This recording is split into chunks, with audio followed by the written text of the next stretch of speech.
کربلا میں حق پر ہونے کی ایک واضح دلیل یہ تھی کہ مدینہ سے میدان کربلا تک آپ علیہ السلام کے ساتھ کاروان میں جتنے لوگ بھی شامل تھے ان میں سے ایک واحد شخص بھی آپ کو چھوڑ کر نہ گیا، باوجود اس کے کہ امام علیہ السلام اس آزمائش بھرے سفر میں لوگوں کو اور اپنے ساتھیوں کو صاف فرماتے جا رہے تھے کہ یہ قافلہ موت کی طرف بڑھ رہا ہے۔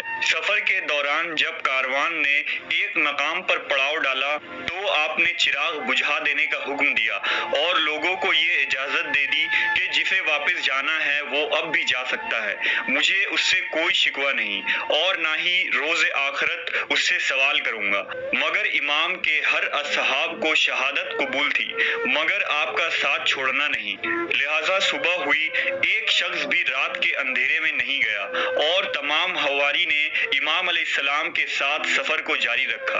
امام عالی مقام کا قافلہ جہاں جہاں پڑاؤ ڈالتا آپ رک کر وہاں خطبہ ارشاد فرماتے، یہاں تک کہ میدان کربلا میں بھی آپ کی اعلیٰ ظرفی کا عالم یہ تھا کہ آپ نے یزیدی لشکر کے سامنے اپنے نانا محمد رسول اللہ صلی اللہ علیہ وسلم کے انداز بیاں میں ایک لرزہ آمیز خطبہ دیا اور شامی لشکر کو حق قبول کرنے کی دعوت دی کہ شاید اب بھی کچھ لوگ راہ راست پر آ جائیں اور نبی صلی اللہ علیہ وسلم کے اولاد کو شہید کرنے کے جرم عظیم سے توبہ کر لیں۔ امام ابن جریر طبری نے امام حسین علیہ السلام کے اس خطبے کو اپنی تاریخ میں نقل کیا ہے جو آپ نے مقام ذی حسم پر اپنے اصحاب کے سامنے دیا۔ آپ نے فرمایا، تم لوگ دیکھ رہے ہو کیا حال ہو رہا ہے، دنیا بدل چکی ہے، پہچانی نہیں جاتی، نیکیاں رو گرداں ہو گئی، اب صرف برتن کا دھون باقی رہ گئی ہے اور بدترین اور ناگوار زندگی۔ کیا تم دیکھتے نہیں کہ حق پر عمل نہیں ہوتا، باطل سے پرہیز نہیں کیا جا رہا ہے؟ مومن کو اب چاہیے کہ حق پر رہ کر خدا سے ملاقات کرے۔ میں دیکھتا ہوں کہ مر جانا شہادت ہے اور ظالموں کے ساتھ زندگی بسر کرنا ناگوار امر ہے۔ 10 محرم الحرام روز عاشوراء کو آپ نے یزیدی لشکر کے سامنے آخری خطبہ دیا۔ اصحاب بیان کرتے ہیں کہ ایسا اعلیٰ خطبہ نہ ہم نے پہلے کبھی سنا تھا اور نہ ہی کبھی سنا گیا۔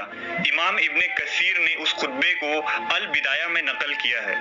امام علیہ السلام اپنے گھوڑے پر سوار ہو گئے، قرآن کریم کو اٹھایا اور اپنے سامنے رکھا، پھر قوم کی طرف رخ کیا۔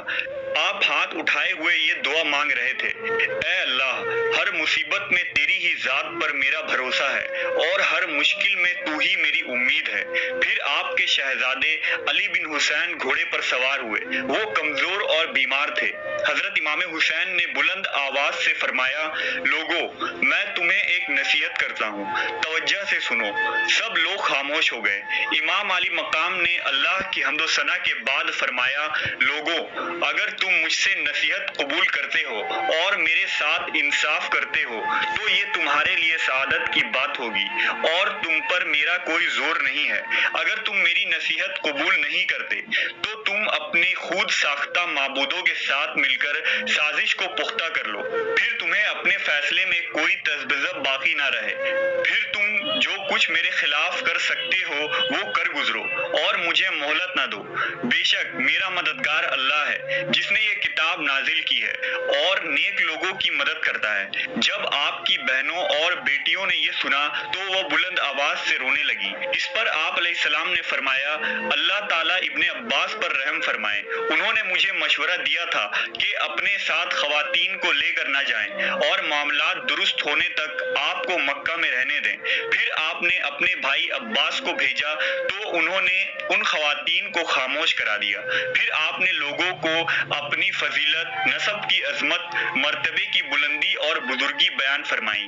آپ نے فرمایا، اپنے ضمیر کو ٹٹولو اور محاسبہ کرو، کیا تمہارے لیے مجھ جیسا شخص کا قتل کرنا جائز ہے اور میں تمہارے نبی کی بیٹی کا بیٹا ہوں؟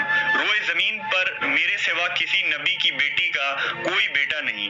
علی میرے والد ہیں، جعفر میرے چچا ہیں، ہمارا ہے، یہ دونوں جنت کے نوجوانوں کے سردار ہیں۔ اگر تم میری بات کے کی تصدیق کرتے ہو تو میں سچ کہتا ہوں، اللہ کی قسم جب سے میں نے جانا ہے کہ اللہ جھوٹ پر ناراض ہوتا ہے، میں نے جھوٹ نہیں بولا۔ اگر ایسا نہیں ہے تو رسول اللہ صلی اللہ علیہ وسلم کے اصحاب سے اس بارے میں پوچھ لو۔ حضرت جابر بن عبداللہ، ابو سعید خدری، سہل بن سعد، زید بن ارقم اور انس بن مالک رضی اللہ تعالیٰ عنہ تمہیں اس بارے میں بتا دیں گے۔ تم پر افسوس ہے، کیا تم اللہ سے نہیں ڈرتے؟ کیا یہ میرا خون بہانے سے تمہارے لیے رکاوٹ نہیں ہے؟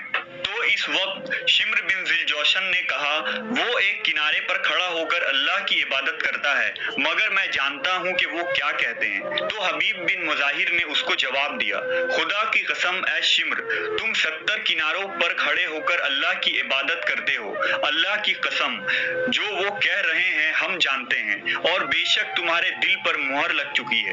پھر امام علی مقام نے فرمایا، لوگو مجھے چھوڑ دو تاکہ میں ایسی جگہ لوٹ جاؤں جہاں میرے لیے امان ہو اور کوئی خوف و خطر نہ ہو۔ انہوں نے کہا، آپ اپنے چچا زاد کی بیعت کیوں نہیں کرتے؟ تو آپ نے فرمایا، معاذ اللہ، میں ہر متکبر سے جو حساب کے دن پر ایمان نہیں رکھتا اپنے رب اور تمہارے رب کی پناہ میں آتا ہوں۔ پھر آپ نے اپنی سواری کو بٹھایا، عقبہ بن سمان کو حکم دیا تو اس نے سواری کو باندھ دیا۔ پھر فرمایا، مجھے بتاؤ کیا میں نے تم میں سے کسی کو قتل کیا ہے جس کا تم مجھ سے مطالبہ کرتے ہو، یا میں نے تمہارا مال کھایا ہے یا کسی زخم کا قصاص مانگتے ہو؟ اس پر وہ لوگ خاموش ہو گئے۔ راوی کہتا ہے، پھر آپ نے بلند آواز سے پکارا، اے شبیس بن ربیع، اے حجار بن عبجر، اے قیس بن الاشعث، اے زید بن الحارث، کیا تم نے مجھے نہیں لکھا کہ پھل پک چکے ہیں اور درخت سبز ہو چکے ہیں؟ آپ ہمارے پاس تشریف لائیں۔ آپ ایک تیار فوج کے پاس تشریف لائیں گے۔ انہوں نے کہا، ہم نے ایسا نہیں کہا۔ آپ نے فرمایا، خدا کی قسم تم نے ایسا ہی کہا ہے۔ پھر فرمایا، لوگو جب تم مجھے ناپسند کرتے ہو تو مجھے چھوڑ دو تاکہ تمہارے پاس سے چلا جاؤں۔ تو قیس بن الاشعث نے کہا، تم اپنے چچا زاد کی بیعت کیوں نہیں کرتے؟ وہ تمہیں تکلیف نہیں دیں گے اور آپ کو اچھا پائیں گے۔ امام حسین نے اس سے فرمایا، تم اپنے بھائی کے بھائی ہو، کیا تم چاہتے ہو کہ بنو ہاشم تم سے مسلم بن عقیل کے خون سے زیادہ کا مطالبہ کریں؟ نہیں، اللہ کی قسم میں ذلیلوں کی طرح اس کی بیعت نہیں کروں گا۔